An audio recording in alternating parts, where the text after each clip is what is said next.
Bonsoir. Voilà, deuxième sujet très important et en vérité à aborder.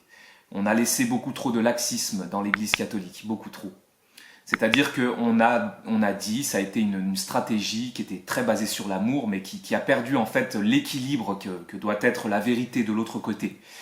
L'amour c'est très bien, mais elle doit accompagner de vérité, sinon ce n'est plus la vérité, ça devient n'importe quoi. Voilà, l'Église a laissé toutes sortes de personnes arriver et donner leurs petites idées.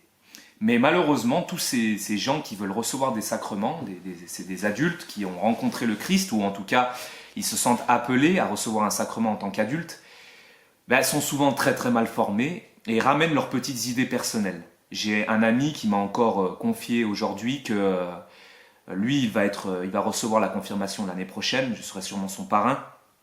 Il m'a confirmé que voilà, il était assis à une table et c'était que du New Age. Il a entendu des gens qui vont recevoir le baptême adulte ou même la confirmation avoir des délires New Age, des propos terribles en disant que Jésus c'était un être qu'on pouvait recevoir en nous, qui allait nous guider vers la lumière. Enfin, voilà, c'est pas au sens de la communion hein, qu'on reçoit Jésus. Non, non, ces gens-là pensent que Jésus c'est pas du tout Dieu fait homme. Ces gens-là pensent que voilà, Jésus c'est un être éveillé parmi tant d'autres. Enfin, voilà, plein d'erreurs qu'on entend et qu'on voit de partout dans cette époque où en fait on ne guide plus les gens, on ne dit plus la vérité et on ne veut plus dire ce qu'il faut pour être catholique. Non mais il y a un moment donné, je veux dire, l'Esprit Saint a révélé des choses, il les a révélées à son Église. Qu'on le veuille ou non, c'est comme ça. Et l'Église a des dogmes au sens de vérités fortes qui doivent être crues. Elles doivent être crues et il n'y a pas longtemps, là, on vient de fêter l'Immaculée Conception. Voilà, c'est un dogme de l'Église catholique qui a été soufflé par l'Esprit Saint. C'est comme ça. Et c'est ce qu'on doit croire en tant que catholique. On ne croit pas en ça, on sort de l'Église. Voilà, il faut qu'un pape, j'espère un jour, refasse des canons clairs et qu'on revoie dans les paroisses, dans les diocèses, partout, que les évêques, les prêtres fassent leur travail. Il est temps d'arrêter, qu'on arrête de distiller toutes les erreurs et les mettre au même niveau que la vérité. L'erreur n'est pas au niveau de la vérité. L'erreur, c'est l'erreur. La vérité, c'est la vérité. Voilà. Que votre oui soit oui, que votre non soit non. Jésus, quand il nous dit cela, c'est pour nous montrer la radicalité des choses. Voilà. La vérité, c'est oui. Tu es catholique si tu crois en ces choses-là. Si tu ne crois pas en ça, tu ne l'es pas, tout simplement.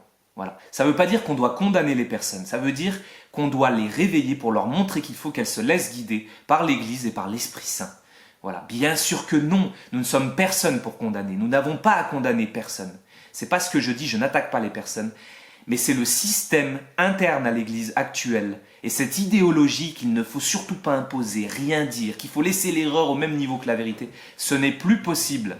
Ces choses-là détruisent tout, pourrissent tout et empêchent tous ces jeunes d'être réellement formés. Elles mettent leurs petites idées personnelles, guidées par leur petit ego, et détruisent tout. Et l'Église catholique, en France en tout cas, se meurt aussi à cause de ces choses-là. L'Esprit Saint ne souffle plus avec nous. Pourquoi? Parce que on n'agit plus non plus. L'Esprit, je pense, hein, je ne parle pas au nom de Dieu et au nom de l'Esprit, mais je pense quand même que le Seigneur attend de nous de faire des choses. Si nous restons terrés chez nous et que nous ne faisons rien, que nous ne disons rien, il ne peut rien se passer. Voilà. Je suis désolé sur le ton de ces 2 dernières vidéos que je suis en train de faire, mais il y a des sujets vraiment très graves. Et ça devient vraiment important. Et si on a une mission d'être un peu prédicateur, eh bien, il est normal de dire la vérité. Je demande donc, je ne suis rien moi, je vous le dis, je ne suis rien, mais je demande que nos évêques, nos prêtres se réveillent, aillent voir ce qui se dit dans les équipes accompagnantes de tous ces jeunes. Voilà, aillent former des gens, qu'on mette des gens formés pour les accompagner. Et s'ils ne sont pas pour accompagner les jeunes, ou les gens qui demandent un sacrement, et s'ils ne sont pas formés, on les forme. On les forme. Il faut y arrêter. Il faut arrêter de laisser l'erreur côtoyer la vérité. On a trop de laxisme est en train de tout détruire. Cet amour sans la vérité, est en train de tout détruire, au même point que la vérité sans l'amour détruirait tout de l'autre côté aussi, condamnerait tout le monde, mettrait tout le monde en enfer. Voilà, on voit certaines erreurs dans certains milieux de l'Église catholique aujourd'hui, plus rigides, plus mauvais. Mais on a le même problème très grave de l'autre côté, dans l'amour seul. Et c'est ce qu'on a tous les dimanches, c'est ce que je vois tous les dimanches. Voilà. Je vois des textes qui posent problème, les prêtres n'en parlent pas. On dit, on va insister sur telle lecture, tel machin, ou raconter une histoire. Et on ne fait pas d'homélie sur le texte qui pose problème. Parce qu'il pose problème, parce qu'il est trop en vérité. Parce que Jésus, parfois, il est assez radical quand même.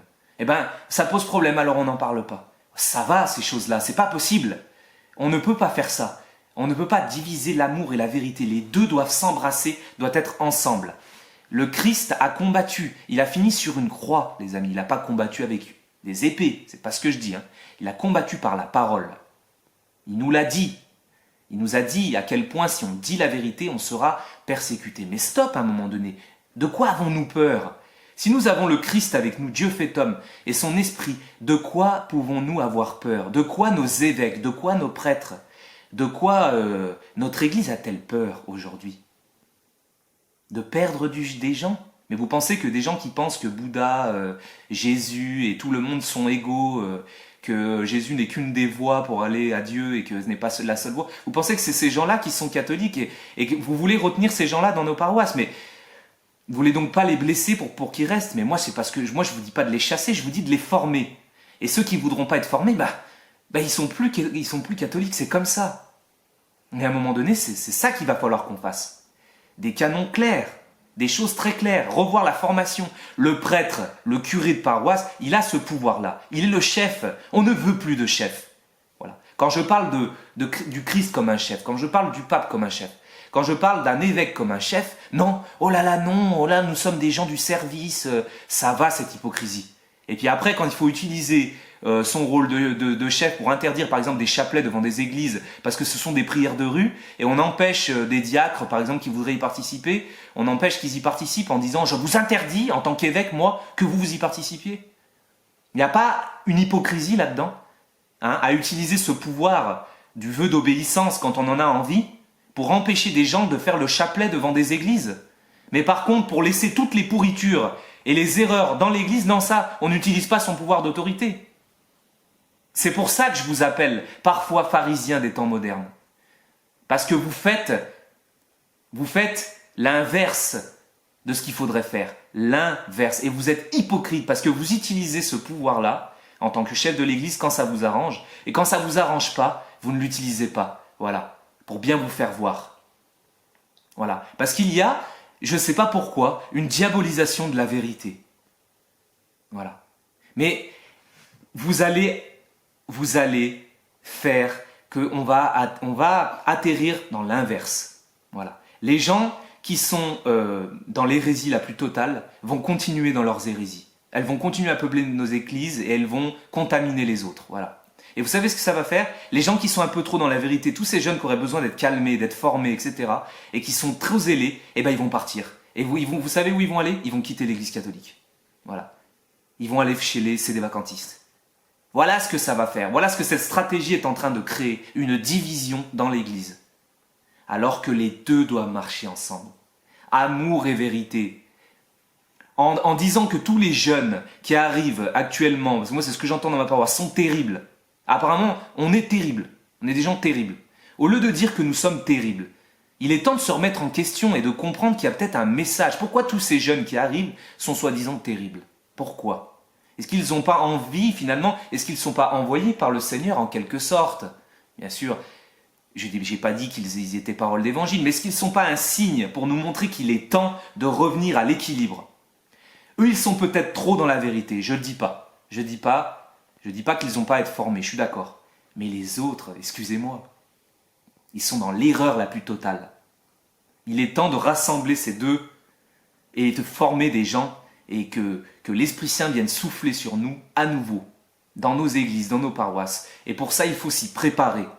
Aujourd'hui, le texte, il était sur Jean-Baptiste et sur Isaïe qui nous parle de ce personnage qui prépare les voies du Seigneur. eh ben, il est peut-être temps de les préparer, les voies au Seigneur. Si on veut que l'Esprit Saint qui est Seigneur souffle à nouveau sur la France, sur nos paroisses, dans notre Église, il est peut-être temps aussi d'agir et de bien s'y disposer. Disposer nos cœurs, reconnaître nos erreurs. Voilà. J'espère que mon message sera pas trop brouillon, j'improvise, je dis ce que j'ai dans le cœur, ce que j'ai encore vécu aujourd'hui, et il y en a marre. Voilà, je vous le dis, il y en a marre. Il est temps que ça change. Vraiment, il est temps que ça change. J'espère que nos évêques, j'espère que nos prêtres vont prendre leurs responsabilités, vont arrêter de persécuter une partie un peu plus traditionnelle pour laisser toute cette partie progressiste pourrir toute l'Église. Il est temps. Vous avez le droit, si vous voulez, de vous amuser à persécuter ce qui est plus traditionnel, mais il est temps de rétablir un petit peu l'équilibre et d'aller aussi taper dans tout ce qui ne va pas, du côté progressiste qui détruit tout. Tout, cher ami. Et bientôt, c'est votre stratégie de ne rien dire pour garder ces gens-là. De toute façon, vous perdrez tout le monde. C'est pas en édulcorant la vérité que vous garderez les gens à l'église. Voilà. Et puis c'est Dieu. Il faut avoir confiance en Dieu. Hein, je pense qu'il est temps d'avoir à nouveau un peu plus de foi, les amis. Et c'est le Seigneur qui gardera ces gens, ces jeunes qui arrivent avec lui. Hein. Si le Seigneur n'est pas pourri, malheureusement, par tous ces gens qui pourrissent tout dans les paroisses, tous ces boomers là qui ont pris les places et qui empêchent l'Esprit Saint de souffler, oui, je le dis, parce qu'ils ne sont pas inspirés par Dieu, ces gens-là, moi je peux vous le dire. Ils ont mis leur idéologie progressiste dans l'Église, ce n'est pas l'Église catholique, ça n'en a rien à voir, ça n'emporte pas du tout les fruits. Voilà. C'est un bon arbre qui porte de bons fruits. Un arbre pourri ne porte pas de bons fruits, vous voyez. Voilà. Si vous aussi dans vos paroisses vous voyez tous des jeunes arriver qui partent, posez-vous des questions, chers amis. Il est temps de se réveiller. Prêtres, évêques, c'est vous qui avez le pouvoir. C'est pas tous ces gens laïcs là, ou femmes de diacres, ou je ne sais qui ont le pouvoir. C'est vous. L'Église, c'est le Seigneur, il l'a mis entre vos mains. C'est vous qui êtes les pasteurs du troupeau. Vous avez ce pouvoir de chef. On ne parle pas d'un dictateur, on parle d'un bon chef qui sait guider ses brebis. Voilà. Soyez bénis et on se réveille, les amis, on se réveille.